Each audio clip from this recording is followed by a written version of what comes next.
Hola chicos, buenas tardes.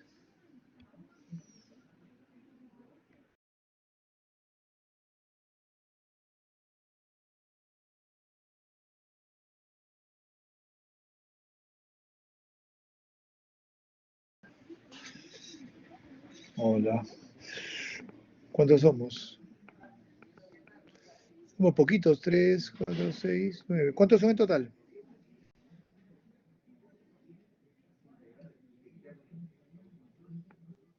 Doctor, somos como 30. Son como 30. Uy, Sí. y ahorita Voy a somos, avisarle a mis compañeros. ahorita somos como 10 nomás. Ya. Ok, un par de minutos pues a ver que vayan entrando.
Bueno, yo creo que ya estamos por lo menos con la mitad, ¿no? Ok, ¿me escuchan y ven mi pantalla?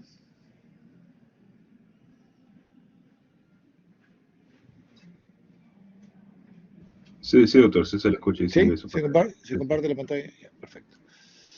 Listo, entonces vamos arrancando, porque es un poco larga la clase. Ok, bueno, para los que no me conocen, soy el doctor Belit, trabajo en el Hospital Central de la Fuerza Aérea, soy jefe del Departamento de Cirugía y vamos a conversar esta tarde sobre las lesiones más frecuentes de pierna, tobillo y pie, o sea, de la rodilla para abajo, ¿no? Porque yo tengo entendido que ya se hicieron las fracturas, las lesiones de cadera, fémur, etcétera. Entonces vamos a hablar de las lesiones por debajo de la rodilla.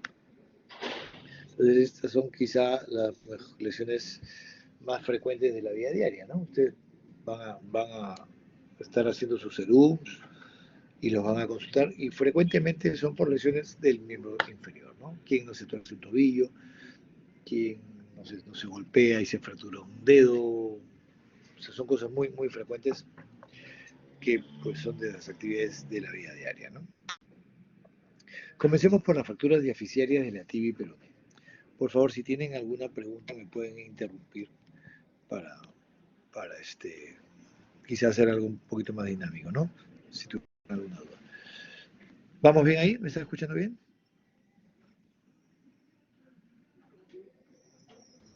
Sí, doctor, sí se le escucha. ¿Sí? Ya, perfecto, listo. Entonces, hablemos de las fracturas de tibia y peroné.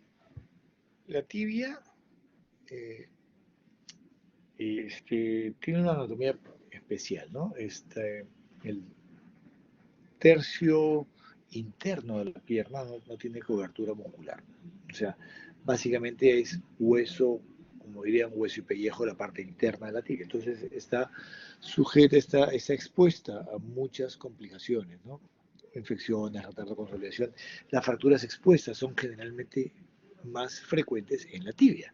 Ahora que hay muchos deliveries, etcétera, los accidentes de moto y con fractura de tibia es lo que se ve con bastante frecuencia, ¿no? Por esta razón, que la cara interna de la tibia está desprovista de cobertura muscular y por eso se complica. Si no tiene cobertura muscular no hay buena vascularidad y por eso se puede complicar, ¿no? El diagnóstico de las fracturas de la pierna, del tibia y peroné, generalmente es un diagnóstico clínico, ¿no? Depende, veremos un poco de la semiología, las imágenes y los estudios de perfusión si fueran necesarios, ¿no? Síntomas y signos, pues pacientes con dolor, impotencia funcional, edema, equimosis, crépito en algunos casos, deformidad, una movilidad anormal van a ver en una persona que se fractura la pierna y sea una fractura pues desplazada, ¿no? Diferentes mecanismos de acción. Ustedes cuando pregunten, el paciente llega a la emergencia, preguntarán cómo fue el mecanismo. Hay mecanismos directos como este de arriba, ¿no? Una plancha directa y le fractura la pierna, o un mecanismo indirecto, como ese jugador que él solo se fractura la pierna, ¿no? Un movimiento de torsión y se la puede fracturar. Entonces hay mecanismos directos e indirectos. Las radiografías, siempre, por favor, pedir radiografías grandes que incluyan la rodilla y el tobillo, porque tenemos que ver el alineamiento de la rodilla y el paralelismo entre la rodilla y el tobillo. ¿Okay? Siempre con una proyección anteroposterior y lateral. Además que, como ya verán luego, la radiografía, las lesiones de la tibia generalmente son para manejo de estabilidad relativa con un clavo endomedular. Entonces, para planificar debemos mejor tener una radiografía completa, ¿no?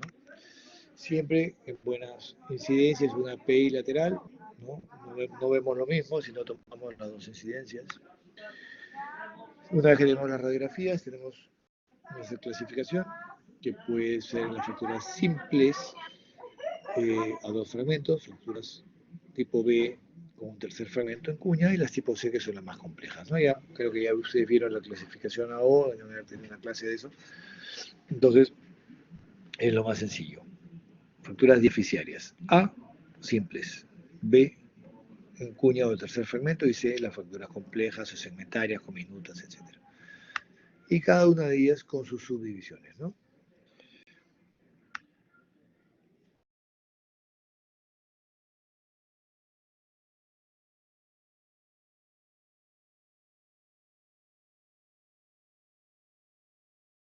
Pues no, es algo más complejo, ¿no? El hueso se rompe porque también se lesionaron la piel, el músculo, el tejido celular, los vasos, los ligamentos, etc., ¿no? Entonces, tenemos que tener en cuenta siempre las lesiones de partes blandas. Entonces, para eso nos basamos en la clasificación de Scherne. Lesión de grado 0, no hay lesión de partes blandas. Grado 1, una abrasión superficial, edema, contusión. Grado 2, ya empezamos a ver también una contusión más severa y la aparición de flectenas, que son estas ampollas que ven ustedes acá, que pueden ser hemorrágicas o serosas, ¿no? Y el grado 3 ya no es otra cosa que un síndrome, lo mismo del grado 2, pero asociado a un síndrome compartimental, ¿no? O lesión de grandes vasos. Esas suelen pues estar asociadas con amputaciones, quién sabe, ¿no? Por la severidad del compromiso de las partes blandas. Si hablamos de partes blandas, también debemos hablar de las fracturas expuestas. Ya seguramente habrán tenido una clase de esto, pero para recordar la clasificación de Bustilo, grado 1, heridas muy pequeñas, puntiformes, generalmente de dentro hacia afuera, ¿no? La grado 2, herida más grande de 1 centímetro, ya mayor contusión, mayor edema, se ve ya mayor severidad de las partes blandas. La grado 3, gran contusión con pérdida de piel, aplastamiento, y las dividimos en las A, B y C, ¿no? Siendo la C las asociadas a lesiones vasculonerviosas que terminan en amputación generalmente. Y las tipo A, lesiones grandes, pero que pueden tener una cobertura ósea adecuada. Y las de tipo B, que son las que necesitan luego tener una, este, una cobertura, ¿no? Con colgajos, injertos, etc. ¿No? Entonces, esas son las que pueden terminar aquí en una amputación. Entonces, es importante, o sea, no es una clase de fracturas expuestas, pero aprovecho que como son las fracturas de tibia, que son las que están mayormente asociadas a las exposiciones óseas, ¿no? Así también tenemos ya las excepciones a la regla, ¿no?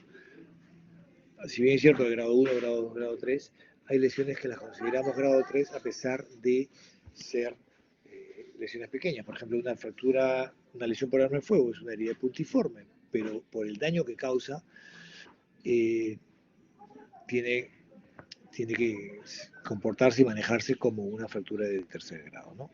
Lo mismo las fracturas, dependiendo de dónde sean hechas, ¿no?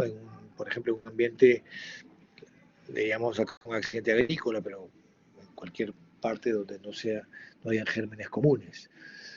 Por ejemplo, yo les contaba a algunos chicos, tenía algún paciente que ha tenido una fractura expuesta en un basural, ¿no? Entonces, el tipo de germen va a ser diferente. Un recolector de basura que lo topó un camión de basura produjo unas fracturas expuestas, obviamente con gérmenes mucho más severos, ¿no? Entonces se tiene que manejar de otra forma. Entonces, hablábamos, como les digo, estoy aprovechando todo este preámbulo de las fracturas de tibia para hablar un poco en general de todo lo que es fracturas expuestas, lesiones de partes blandas, ¿okay? Entonces, no es tan simple hablar entre fracturas expuestas y fracturas cerradas, ¿no? Ayuda esa distinción, pero no es completamente cierto. ¿Por qué? Porque, por ejemplo, esa podría ser una fractura de primer grado. Miren la exposición de acá, que produce de dentro hacia afuera, produce acá en la piel, miren el daño que se produce en la piel, ¿no? Pero con la musculatura intacta. Pero miren al revés, quizá el mismo tamaño de herida, pero con mayor compromiso muscular. Entonces, lo que yo les dije hace un rato, sí, es válido, pero también hay que tener en cuenta la severidad de las lesiones internas. Entonces, es importante. O sea, no es tan simple como decir, fractura expuesta, fractura cerrada. No, hay que ver todo el contexto. ¿Okay? ¿Por qué nos importa tanto las partes blandas? ¿Por qué? Porque las partes blandas nos ayudan mucho a la curación de la fractura. ¿Okay? Las partes blandas le dan casi el 60 o 65% a toda la vascularidad del hueso, ¿no? Entonces, si nosotros tenemos unas buenas partes blandas, vamos a tener una mejor curación ósea, va a aumentar la resistencia a las infecciones y van a facilitar la recuperación de la función. Entonces, por eso es importante las partes blandas. Muchas veces dejamos de lado la fractura para preocuparnos más por las partes blandas, como van a ver en algunas fracturas más adelante. Entonces, hablamos de las partes blandas, que son la piel, tejido celular, fascia, músculo, etc. Pero también han escuchado hablar seguramente de las partes nobles. ¿Okay? Hay partes blandas y hay partes nobles.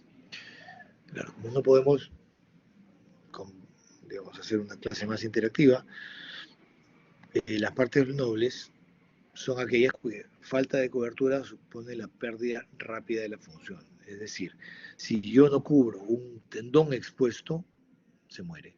Si no cubrimos los vasos, los nervios, el cartílago, si dejamos un cartílago desprovisto, se muere, se necrosa. Entonces, estas partes nobles son las que tenemos que tratar de cuidar, ¿okay?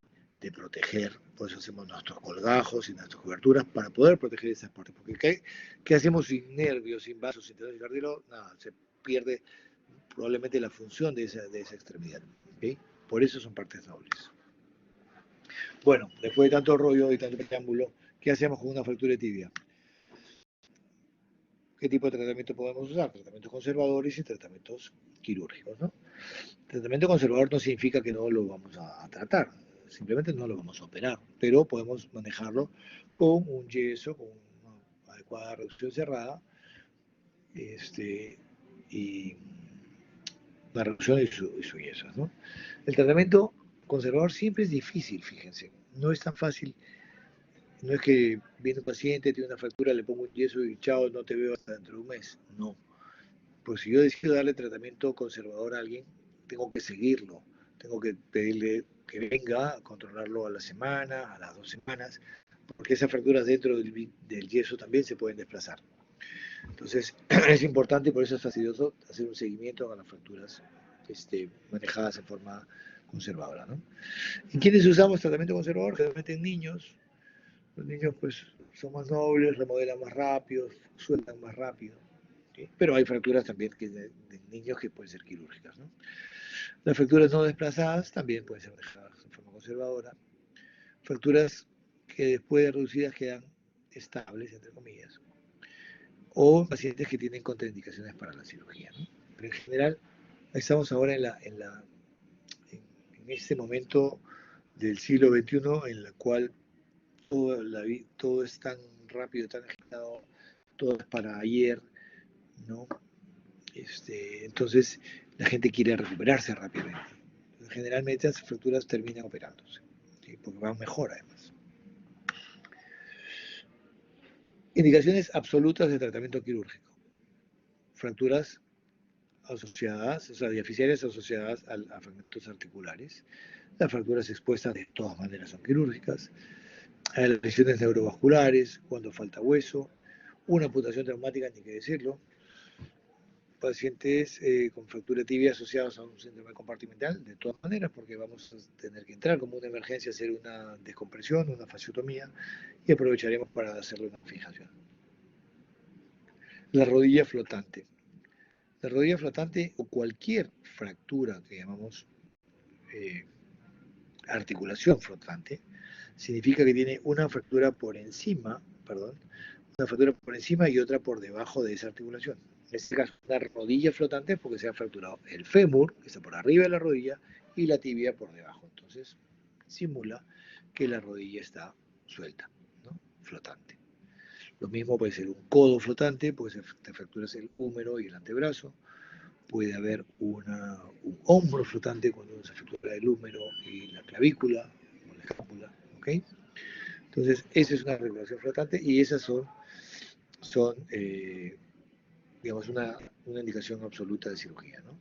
En una fractura como esta, por ejemplo, podemos usar el mismo abordaje a nivel de la rodilla para poner un clavo retrógrado al fémur y un clavo anterógrado a la tibia. ¿Okay? Y otras indicaciones ya no tan absolutas son las fracturas inestables, fracturas segmentarias, pacientes politraumatizados, ¿no? Sí se deben operar, pero con implicaciones relativas, ¿no? Primero hay que esperar que estén bien compensados. Si hablamos ya de la cirugía, debemos hablar de los tipos de estabilidad absoluta y estabilidad relativa. La relativa, que es lo que normalmente hacemos con fracturas diafisiarias, la hacemos con clavos endomodulares, con fijación externa o con placas en función mínimamente invasiva, ¿no? Y la de estabilidad absoluta con placa y tornillos. Esto es una fractura de tibia, una fractura diafisiaria, miren, es una fractura espiroidea, ¿okay? En la vista lateral. Acá entra al quirófano a operarse y le colocamos un clavo endomodular. Entonces es un clavo que va por el centro de la tibia, ¿no? Con 2 tornillos de bloqueo distales y 2 tornillos de bloqueo proximales. ¿Esto para qué es? Es para evitar que estos tornillos son para evitar que este fragmento pueda rotar, o el de arriba, ¿ok? Entonces, por eso se llama clavos endomadulares bloqueados, ¿correcto? Ese es otro paciente con una fractura de tibia, fractura diafisiaria, simple, a 2 fragmentos, se le coloca un clavo endomadular, ¿no? Entonces, la idea es esa, ¿no? Paciente recién operado, están incluso hasta con puntos acá, ya estamos viendo. Este paciente al día siguiente de operado ya está caminando, con muletas seguramente, pero ya puede empezar a pisar porque el clavo está súper bien estable y en una posición adecuada, ¿no? Entonces ya miren, el paciente ya empezó a mover, empezó a rehabilitarse. Otras alternativas de estabilidad relativa son la fijación externa. Yo aprovecho para acá contarles un poco de la fijación externa, que es inicialmente fue concebida para manejo temporal de las fracturas, ¿ok? Ante una fractura expuesta que no lo podemos operar de inmediato, entonces hacemos una fijación externa hasta que mejoren nuestras partes blandas, ¿ok? Pero tienen siempre sus complicaciones, ¿no? Generalmente dadas por el sitio de entrada de los pines. Mira, un manejo no adecuado de estas partes blandas acá pueden hacer daño acá en la piel y esto condicionarnos hasta una osteomelitis. O sea, podemos llevar la infección de afuera hacia adentro. ¿Okay? Entonces los pines hay que cuidarlos bien en forma adecuada. Por eso es que son técnicas de estabilidad relativa, pero para manejo temporal. Que en algunos casos, y sí, se puede hacer manejo definitivo, sí también. Pero lo ideal es que sea un manejo temporal hasta que mejore las partes blandas y hacer la osteosíntesis definitiva, ¿no? Otras técnicas de estabilidad relativa son las placas en función mínimamente invasiva. Miren esta fractura, la planificamos porque todas las fracturas, todas las operaciones deben ser bien planificadas. Las planificamos acá en un papel, ¿no? Simulamos, hacemos un calco de la fractura y ese es el resultado. Sin tocar, miren, sin tocar el foco de fractura, hemos puesto una placa con tornillos por arriba y por debajo. Entonces, esto no alteramos la biología y es una consolidación relativa con una estabilidad relativa, perdón, con una consolidación secundaria con callo óseo, ¿okay? Con técnicas de reducción indirecta. Correcto. Entonces, todo esto tiene que ser bien planificado. Como yo le digo a los chicos, a los pacientes, si no lo puedes operar en el papel, menos lo vas a poder operar en sala. Entonces, es importante siempre una buena planificación. Es otro tipo de, miren, una fractura también deficitaria larga, en la flecha están las fracturas, las puntas de las fracturas, y miren cómo colocamos una placa bien larga, puenteando la fractura principal, ¿no? Dándonos estabilidad relativa. Las placas y tornillos como una estabilidad absoluta ya lo usamos muy poco. Significa que hay que hacer abordajes muy grandes, hay que hacer reducciones anatómicas, que no es lo que nos piden las fracturas ahora. Lo que nos piden en este tipo de situaciones de fracturas diafisiarias son generalmente técnicas de estabilidad relativa. Esto de desperiostizar el hueso no debe hacerse. O sea, ya no. Tenemos ahora otros implantes, otros instrumentos que nos pueden ayudar a proteger y a cuidar esta vascularidad. Porque este hueso, claro, nos va a quedar bien bonito, con una placa y tornillos muy bonita, una radiografía linda, pero miren, con un abordaje extenso, con desperiodización y un poco de maltrato a las partes blandas, ¿no? Entonces, estamos sacrificando vascularidad por rigidez y eso no está bien, ¿no? Hay que ponerlos en la balanza. Ok, pasamos de las fracturas de tibia diafisiarias a las fracturas del pilón tibial. Estas fracturas del pilón tibial quizás son de las más difíciles, pues son las del tercio distal de la tibia, que puede incluir incluso trazo articular. Es diferente a una fractura de tobillo, es una fractura de la tibia distal específicamente. Son lesiones de alta energía, ¿okay? y con alta probabilidad de complicaciones porque no hay mucha vascularidad ahí. Entonces la parte la más desprovista de musculatura es esa. Entonces es la parte donde más se puede complicar, ¿no? Pues la piel está muy delgadita ahí y ante una fractura de alta energía, la piel se complica, ¿no? Entonces no es una cirugía para principiantes, no es una cirugía para hacerla así a medianoche, ¿no? Son cirugías que deben ser bien planificadas. La urgencia sí hay que hacerla, poner un fijador externo, por ejemplo, una emergencia sí, pero la cirugía definitiva hay que esperarla. El diagnóstico, el mente clínico, pues no, hay que hacer una buena anamnesis, mecanismo de lesión, la forma del tobillo, cómo fue la energía, cómo fue el mecanismo, ¿okay? El diagnóstico radiográfico con varias proyecciones y sobre todo con tomografía, ¿no? Esa es una radiografía del tobillo, una radiografía de la tibia y una tomografía. La tomografía es fundamental.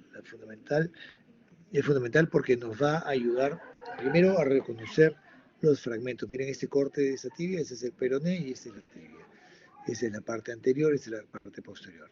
Entonces, ¿qué nos va a decir eso? Nos va a ayudar para decir, uy, lo abordamos por lateral, lo abordamos por medial, lo abordamos anterior, lo abordamos posterior, cómo va a ir nuestra placa, si la placa la ponemos acá, si los tornillos van de adelante hacia atrás, de atrás hacia adelante. Para eso sirve una tomografía, para poder hacer nuestra planificación.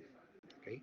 Entonces es súper importante la tomografía. Y acuérdense, todas las fracturas en general que tienen un compromiso articular tienen que hacérsele una tomografía.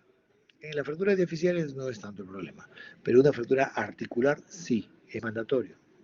Se le haga una tomografía. Y si no están en capacidad de hacerlas, por lo menos sí pueden reconocer una fractura complicada, pueden inmovilizarla, ponerle su férula. Ya ustedes han hecho sus seminarios de inmovilizaciones, ya tienen idea de cómo hacer una inmovilización y enviarla a un sitio donde sí haya eso, ¿no? Okay, entonces miren, esa es una tomografía, un 3D de cómo se desplazan los fragmentos. Entonces esto nos va a servir para ver cómo lo vamos a abordar, si necesita injerto, no necesita injerto, etc., ¿no? Esa es la clasificación AO para las fracturas del pilón tibial, son las fracturas 43, ¿no? Es 4 la pierna, 3 el segmento, que es la parte distal, ¿no? Puede ser extraarticulares, parcialmente articulares o articulares completas, ¿no? El tratamiento, como decía, es quirúrgico, pero con mucha paciencia, ¿no? Debemos hacer de todo para evitar la infección. Muchas veces las catalogamos como lesiones de partes blandas asociadas a una fractura. O sea, así de importantes son las partes blandas. Para tratar eso debemos analizar bien el caso, ver cómo están las partes blandas, cómo está el hueso, si el paciente, la importancia de pensar primero en el paciente, qué tipo de paciente tenemos, si es diabético, hipertenso, si fuma, si es alcohólico, ¿no? Qué problemas tenemos y qué posibles soluciones podemos darle, ¿no? Si tienen problemas biológicos, problemas mecánicos y qué soluciones podemos darle con implantes o con abordajes, ¿no? Hay muchas opciones de tratamiento, inmovilización con yeso muy rara vez por soluciones de alta energía, fijador externo, quizá, y la inmovilización y yeso quizá con un paciente, un adulto mayor que pueda fracturarse el pilón tibial, pero en forma, como es de baja energía, a 2 fragmentos y podemos colocar un yeso, sí, quién sabe, pero son las más aisladas, ¿no? Otras opciones, la fijación externa de arranque, ¿no? La osteosíntesis mínima más fijación externa, o sea, se pueden combinar varias técnicas, ¿no? Por ejemplo, en una fractura de estas de alta energía, de arranque uno lo ve, ok, le pongo un fijador externo para esperar a que las partes blandas mejoren y le puedo poner por ahí un tornillito o una plaquita de perné para mantener la longitud, ¿no? Entonces, los objetivos del manejo de estas fracturas es que las fracturas consoliden y recuperar la parte funcional de la articulación sin dolor, sobre todo, porque esas fracturas articulares pueden terminar siempre en una artrosis, ¿no? Entonces, la idea es hacer lo mejor posible, ¿no? Normalmente, en este tipo de fracturas, lo primero que queremos es restituir la longitud del peroné. Segundo, reconstruir la superficie articular de la tibia. Tercero, poner injerto. Y cuarto, estabilizar ya finalmente el componente medial de la fractura. Pero eso es en condiciones ideales, ¿ok? Con unas partes blandas perfectas. Pero cuando llega, el paciente es diferente, ¿no? Entonces tenemos que buscar el momento óptimo para la cirugía. Entonces tenemos que ver que no haya edema, flictenas, abrasiones, contusiones de piel, tejido, etc., ¿no? Entonces tenemos que ver cómo están nuestras partes blandas. Este es una piel ideal para poder operar. Pero si ya nos aparecen flictenas, ¿no? Entonces hay que esperar. Y es muy natural, tanto en la fractura del pilón tibial como del platillo tibial, que ya deben haber visto también, es frecuente la aparición de flictenas. Casi el 30% de las lesiones del pilón tibial, ¿no? El tipo de flictenas, como les dije hace un rato, pueden ser hemorrágicas o serosas, ¿no? Las serosas, cuando hay separación solamente de parcial de dermis y epidermis, y las hemorrágicas cuando ya la separación es completa, ¿no? Entonces, cuando vean una flictena roja, significa pare. El rojo significa pare, ¿ok? Peligro. No se debe tocar, hay que esperar. Nosotros podemos darles tiempo, esperar 5 días, 7 días, 10 días, esperar a que mejoren las partes blandas. No es urgente operar. Cuando dicen, me da cólera cuando veo pacientes médicos que le dicen, no, tienes que operarte ahorita por no perder un paciente. Eso está mal. Las fracturas tienen su tiempo para operarse, si no queremos que se compliquen, ¿no? Entonces ahí viene un poco ya también la experiencia, ¿no? Así como hay que aprender a operar, también hay que aprender a cuándo no operar. Entonces, esta es una lesión que se maneja generalmente en 2 tiempos. Primero, como les decía, cuando lo recibimos, una fijación externa. Si es expuesta, hay que debridar y cuidar las partes blandas. Quién sabe si le puede poner una plaquita en el peroné para restituir la longitud. Y ya en el segundo tiempo, después de una semana, 10 días, 2 semanas, hacer la reconstrucción articular definitiva y colocar las placas y quitar el fijador, ¿no? Como eso, ¿no? O sea, se le coloca primero una plaquita en el peroné para restituir la longitud, ¿no? Para que nos tener una guía del tamaño que necesitamos. Y se le coloca una fijación externa. Miren estas flictenas horrorosas, entonces eso es imposible de operar. Pero sí se le puede poner un fijador externo, primero para mantener la longitud, quitar el dolor y que las partes blandas mejoren, ¿no? Y ya en el segundo tiempo quirúrgico podemos restituir la articulación y poner ya nuestra osteosíntesis definitiva, ¿no? Como en este caso, miren, ya ha sido operado el peroné, miren la cicatriz que hay acá en el peroné, y acá es un abordaje anterior para colocar, para hacer nuestra osteosíntesis. Miren el hueco, el gran defecto que hay ahí. No sé si llegan a ver dónde está mi cursor, en el defecto que hay. Ahí ya se reconstruyó la articulación y se le está colocando injerto, ¿no? Porque hay un gran defecto hueso, se le coloca injerto y encima de eso va esa placa, ¿no? ¿Okay? Entonces, esta es una fractura que tiene también muchas posibilidades de complicarse, complicaciones cutáneas, infecciosas, hay pseudoartrosis de todas maneras, ¿no? Si no la manejamos de forma adecuada, pueden presentarse todas estas complicaciones, ¿no? Consolidaciones viciosas, artrosis, etc. Son fracturas graves y difíciles. No hay una sola forma de tratarlas, hay diferentes formas de tratarlas, siempre siguiendo un protocolo secuencial, ¿no? Hay que tener mucha paciencia, como les dije, y tenemos que tener muchos criterios biológicos para poder abordarlas, ¿no? Bueno, ahora si seguimos bajando de la pierna, nos vamos al 15. ¿Tienen alguna pregunta hasta el momento? ¿O seguimos?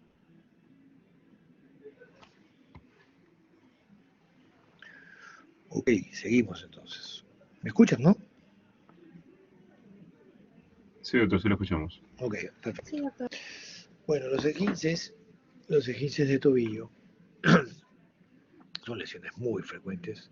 Quien no tenía un esguince, aunque sea leve, generalmente pues por accidentes deportivos o cosas tan simples como como que estás caminando y pisas un hueco, pisas una piedra. Las mujeres muchas veces por el zapato de taco se tuercen, se rompe el taco, se tuercen y pum, se hacen este tipo de lesiones, ¿no? Son lesiones ligamentarias, ¿no? La esguince no es otra cosa que una lesión de ligamentos que puede ser desde una distensión, una ruptura parcial hasta una ruptura total de ligamentos, ¿no? Y el manejo lo podemos hacer desde vendajes funcionales, inmovilizaciones con aparatos de yeso o acrílicos y lo que está de moda ahora, pues los ortésicos con estas botas tipo Walker que al paciente le permiten caminar, ¿no? Generalmente son traumatismos en aducción, ¿no? El paciente siente que algo se le rompió, cree que se fracturó algo, pues le sonó fuerte, ¿no? Presentan gran dolor, una impotencia funcional pero que es parcial, que el paciente puede caminar luego de que le baja un poco el dolor, ¿no? En cambio, si el paciente se fractura, ahí sí no puede caminar. Si ustedes ven, es un poco como el mecanismo de una fractura de tobillo, porque si nosotros, miren cómo el pie hace una inversión, una aducción, entonces al meterse el pie hacia adentro, se rompen estos ligamentos peroneo astragalinos y peroneo calcáneos. Pero si siguen con más violencia, miren, este astrágalo puede fracturar el malleolo medial y cuando regrese se fractura el otro lado. Entonces, digamos que el esguince puede ser el mecanismo inicial de una fractura de tobillo. Y hablando de fractura de tobillo, pues, complementando esto, pues miren toda la anatomía del tobillo, la anatomía ligamentaria que hay, miren, ¿no? Ese es visto por delante, el ligamento tibio perón, ese es el tibio peroneo anterior, es la sindesmosis, ese es el peroneo astragalino, ¿okay? Por el otro lado vamos a ver todo el complejo sindesmótico, que es del lado de todos los ligamentos que van desde el lado de la tibia hacia el calcáneo, hacia el astragalo, hacia los huesos del tarso también, ¿no? Entonces la anatomía del tobillo es muy especial, tiene una geometría especial y tenemos que, felizmente, tiene muchas estructuras ligamentarias, como hemos visto, por el lado interno, el lado externo, la membrana interior, que es esta membrana verde de acá, que nos dan estabilidad. Entonces, felizmente no es un solo ligamento, son varios ligamentos, si no estaríamos mucho más complicados, ¿no? Entonces, las fracturas del tobillo son lesiones articulares, ¿okay? También asociadas a lesiones de partes blandas. ¿Okay? Los tejidos blandos nunca perdonan, y en esa zona también. Entonces, igual, un tobillo no es algo que tengamos que operarlo el mismo día. Si estamos con suerte y tenemos todo a la mano de poder operarlo, se podría operar. Pero si pasa un día o dos y eso se empieza a hinchar, ni hablar, hay que esperar varios días hasta que desinflame, ¿no? Las partes blandas son importantísimas, ¿no? Bueno, un poco repetir lo mismo, ¿no? El malleolo interno tiene el complejo deltoideo, el malleolo externo tiene los ligamentos externos, el tubérculo anterior tiene los ligamentos sindesmales anteriores y el tubérculo posterior los ligamentos sindesmales posteriores, ¿correcto? Entonces, malleolo interno es el malleolo tibial, malleolo externo es el malleolo peroneo. Hay mecanismos de lesión directos o indirectos. Los indirectos generalmente por rotacionales, traslacionales y fuerzas axiales. Siempre es importante preguntar cómo te fracturaste, cómo te caíste, rotaste, te quedaste con el pie fijo y se fue hacia adentro, hacia afuera, etc. Entonces, para saber un poco cómo es el patrón de la fractura, ¿no? Depende en qué posición se quedó el pie y en qué dirección va la fuerza.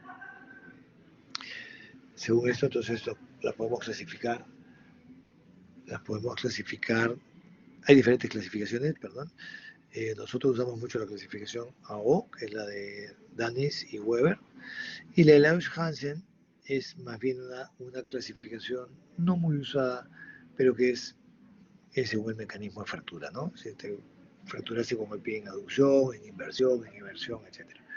Tiene mucho que ver, es una clasificación un poquito más descriptiva, ¿no? Usamos nosotros la clasificación más simple, ¿no? Es más universal y que todos nos vamos a entender. La O, que las tipo A son fracturas por arriba de la sindesmosis. ¿Okay? Perdón, las tipo A por debajo de la sindesmosis. Las tipo B a nivel de la sindesmosis, que son las más frecuentes. Y las tipo C por arriba de la sindesmosis. ¿Okay? Entonces, estas son las que ocurren con mayor frecuencia, que puede ser de un solo maleolo, de los dos maleolos o de los tres maleolos, porque el maleolo, digamos, la parte, el tubérculo posterior de la tibia se considera como el maleolo posterior. Hay que hacer una buena historia, un buen examen físico y un buen examen radiológico. En posiciones AP, lateral, y proyecciones de mortaje, que no es otra cosa que una proyección en rotación interna de 10 o 15 grados de la pierna, no del tobillo, de la pierna. ¿Okay?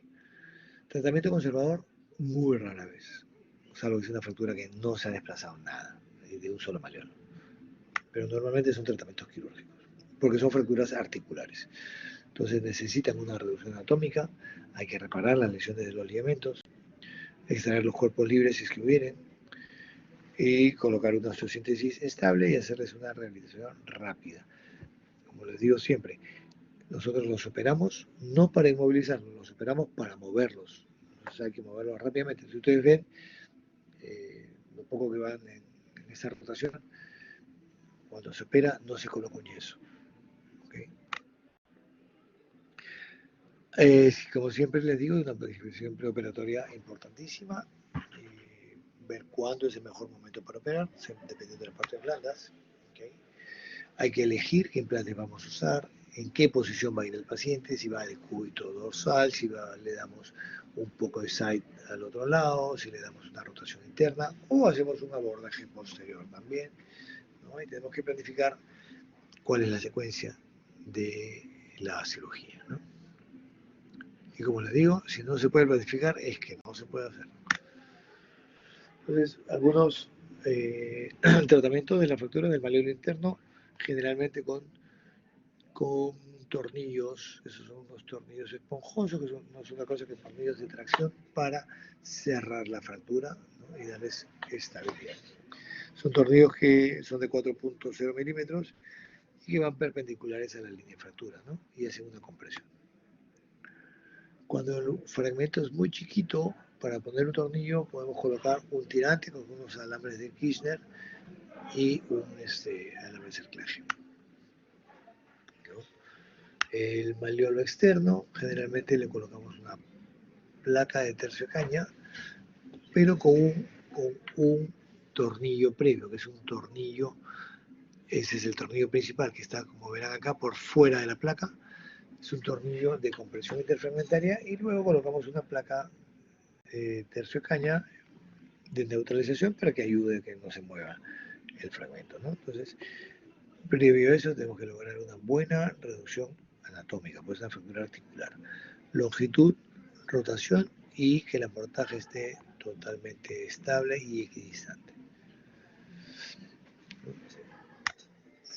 Ese es otro tipo de fijación, miren, en el lado interno con tornillos de maleolo medial y en el maleolo externo con sus placa y tornillos en forma de antideslizante.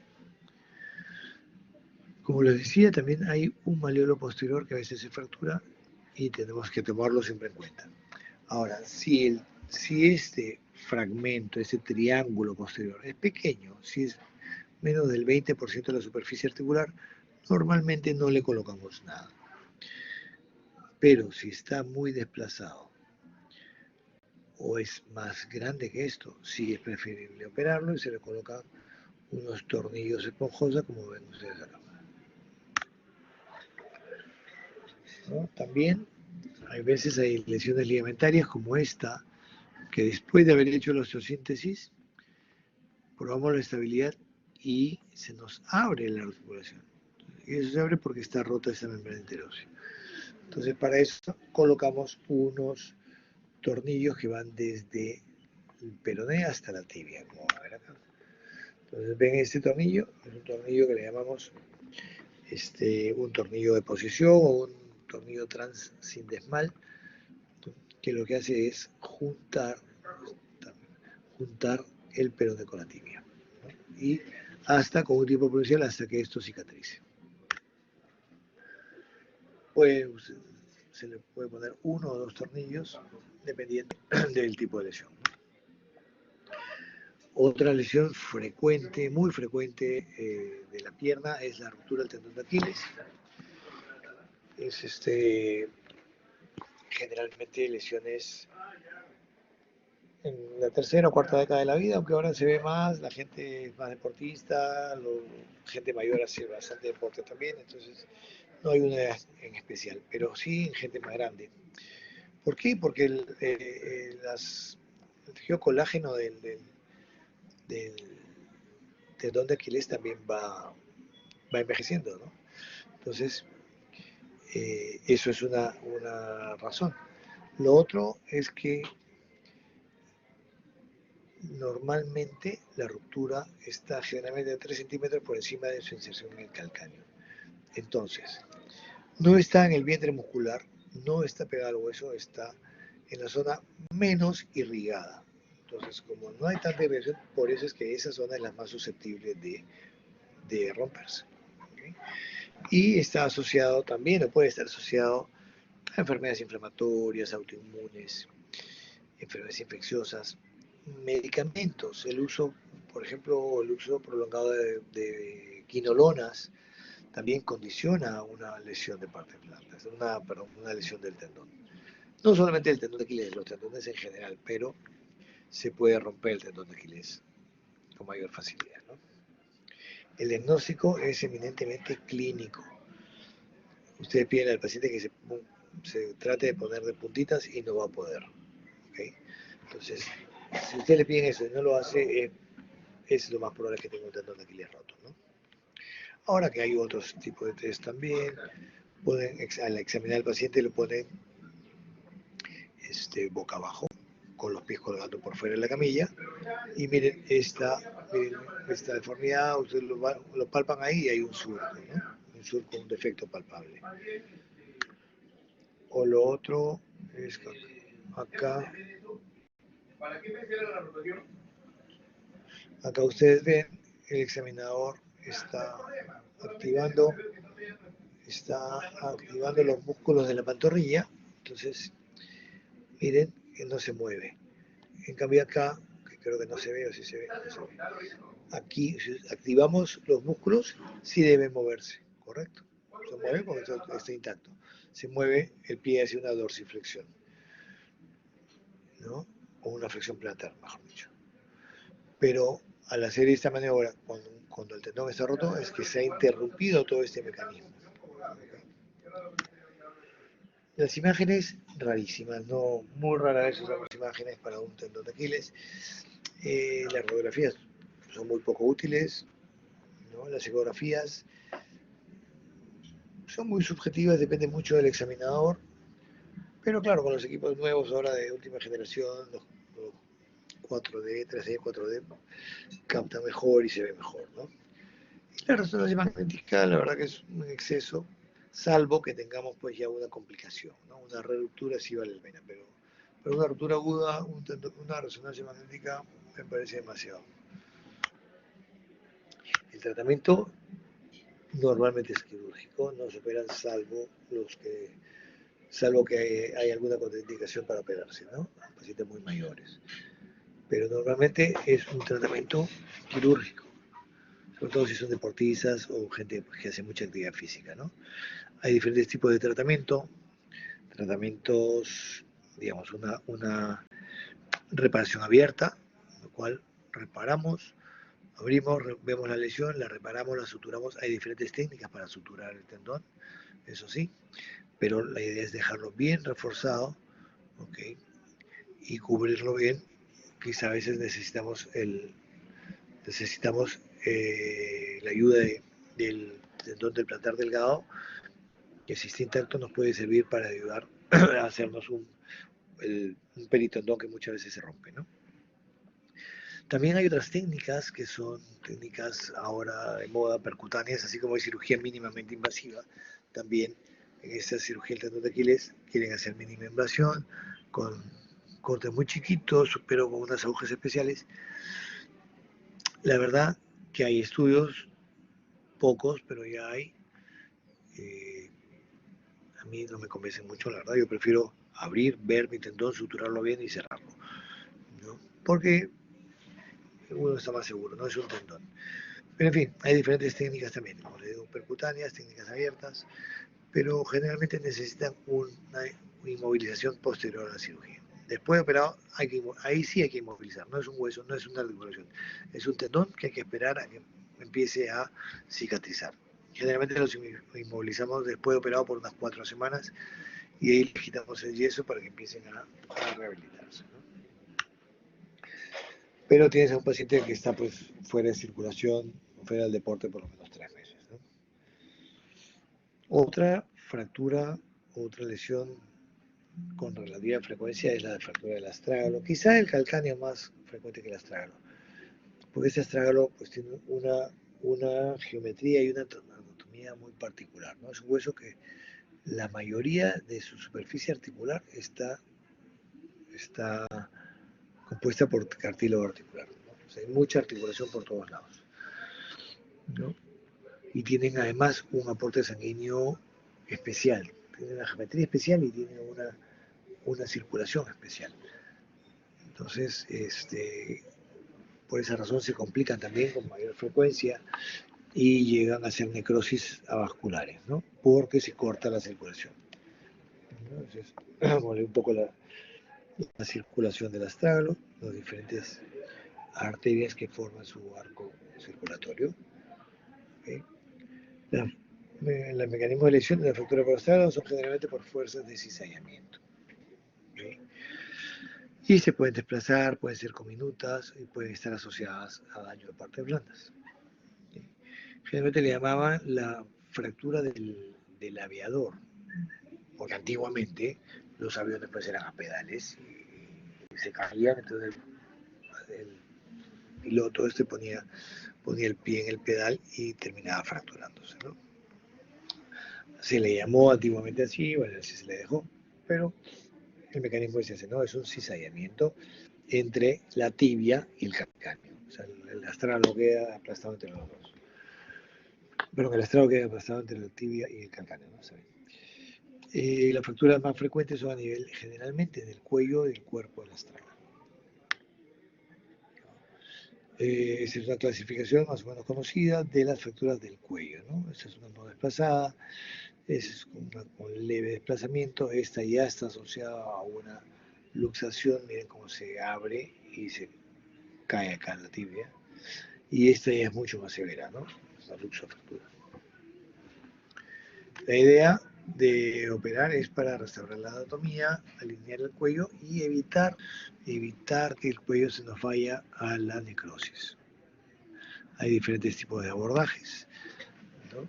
Medial, puede ser por el lado interno o por el lado externo, pero la idea es esto, ¿no? Hacer abordajes también mínimamente invasivos con implantes mínimamente invasivos.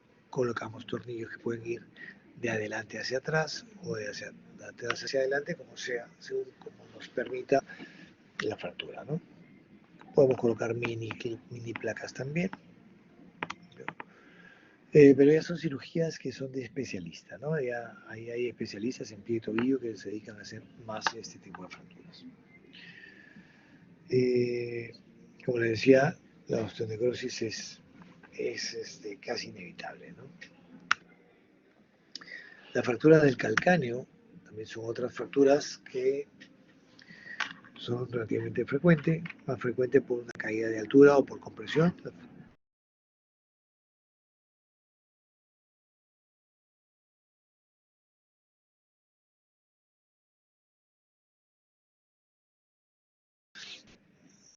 Hay un impacto pues directamente sobre el calcáneo. El diagnóstico es por el antecedente de la caída, del trauma, hay un dolor intenso, el paciente puede ponerse de pie, o sea, no puede apoyar el talón, porque le duele el alma. Y puede haber todo esto, pues, ¿no? Edema, equimosis, aumento de volumen. También pueden haber flictenas, por supuesto, según la severidad del trauma. ¿Okay? Y las fracturas pueden ser también articulares o extraarticulares, ¿no?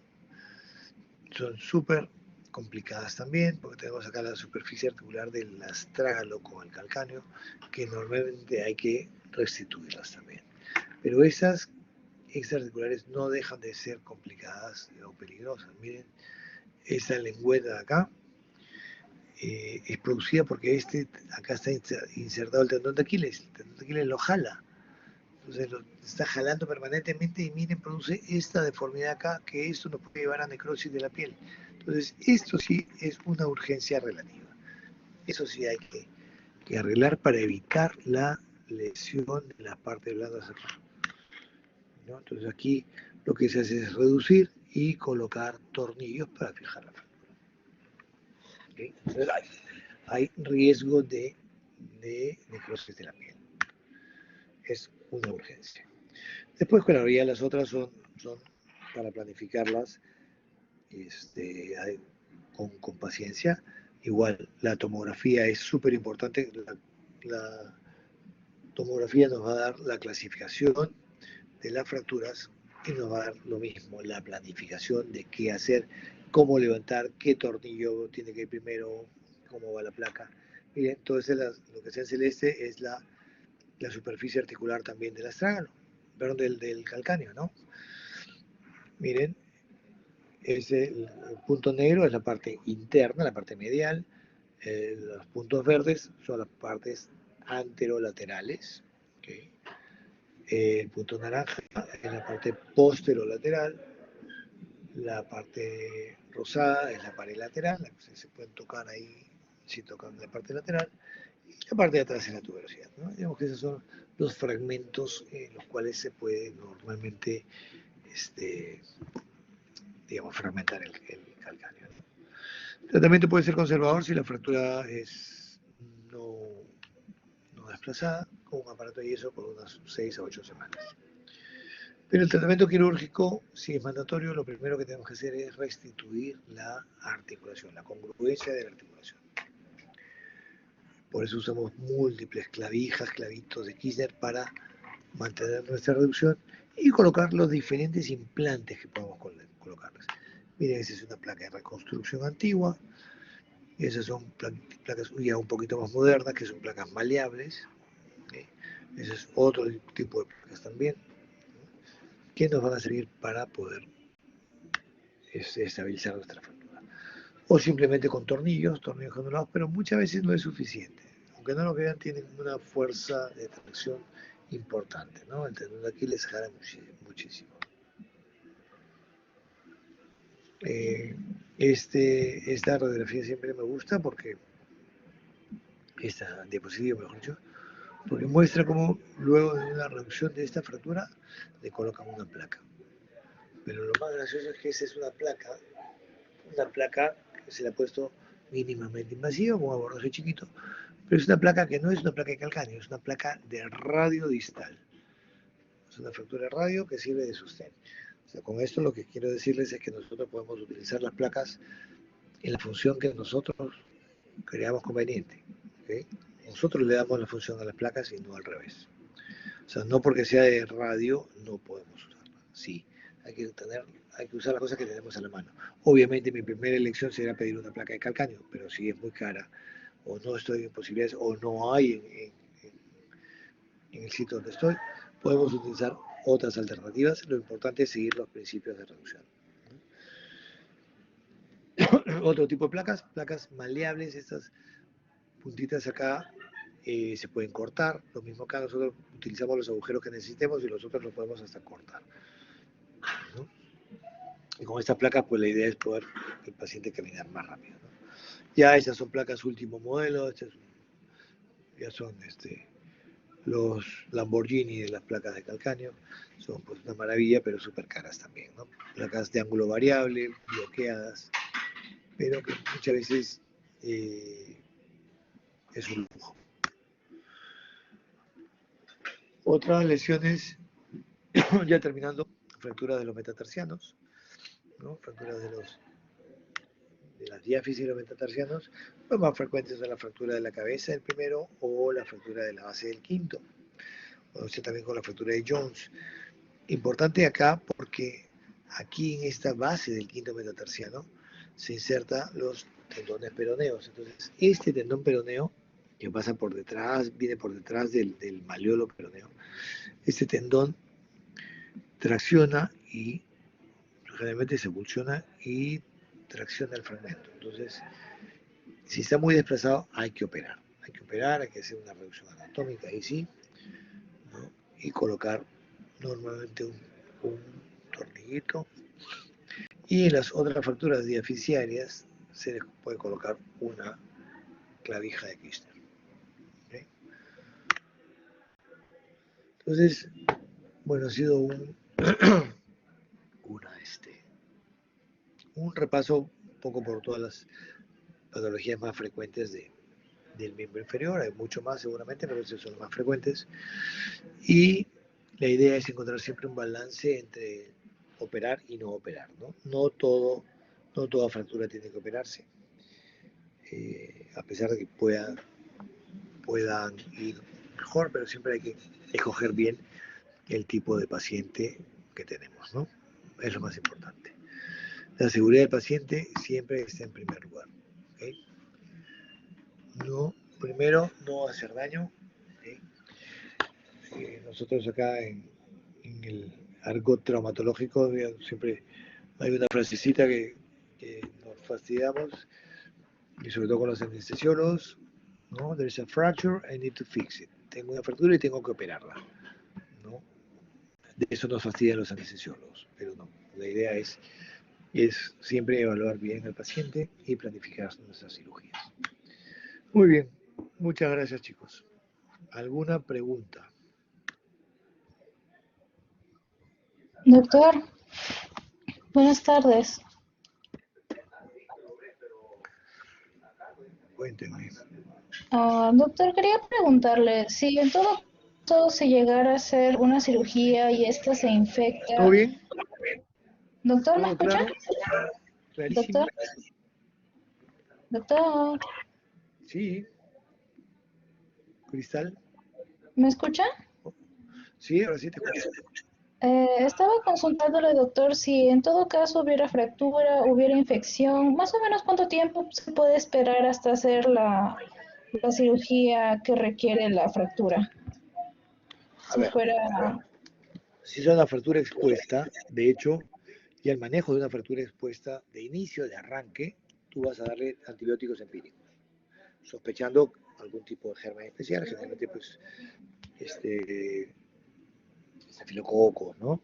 Entonces, tú inicias tu tratamiento empírico de antibióticos y a la par lo estás metiendo a sala de operaciones a hacer una limpieza quirúrgica. Entonces, sí, inicias no una profilaxis, sino un tratamiento antibiótico para una fractura expuesta.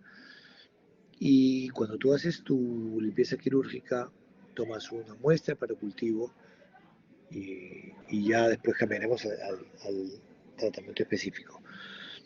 Pero entrar a sala a hacer una limpieza quirúrgica es mandatorio. O sea, no es que hay que esperar a que esté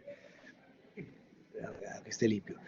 Hay que esperar a que esté limpio para colocar y hacer la osteosíntesis definitiva. O sea, yo ni loco voy a poner una placa con tornillos si veo que hay signos de infección.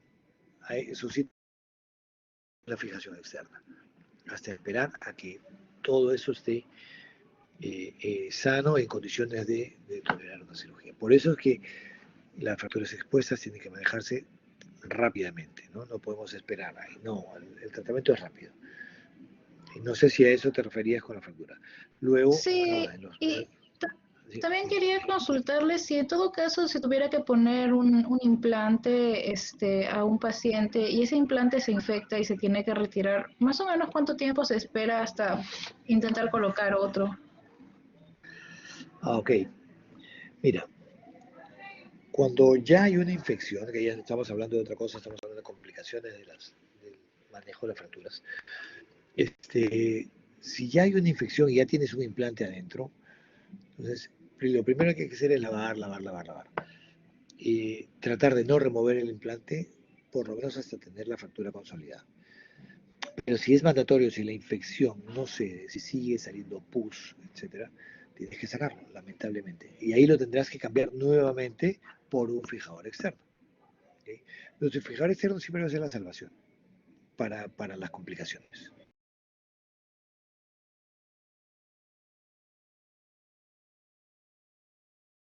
Lejana al sitio de infección y haremos las limpiezas, el manejo adecuado, por lo menos estar seguro que no hay nada, 2 semanas que no tengas, que haya seguridad que no tengas nada de infección, para pensar en hacer síntesis, ¿no? Siempre con los cultivos necesarios, pues, ¿no? Para estar seguros que no hay infección.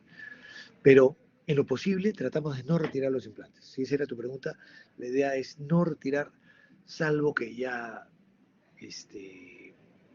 después de varias limpiezas, de varios intentos, la infección siga, ¿no? Pero de arranque no, o sea, no porque vea un poquito de pus voy a sacarle el implante, no. Vamos a intentar dejar el implante hasta el final, porque lo importante es la estabilidad. Si tú quitas un implante y lo dejas inestable, la infección aumenta. Entonces, es importante darle estabilidad a nuestras fracturas. Gracias, doctor. Muy bien, gracias, Cristal, por tu...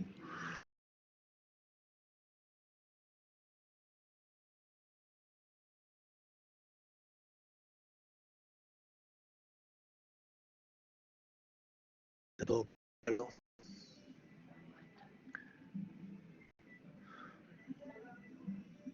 Bueno, nada. Entonces, nada, me voy. Gracias, chicos.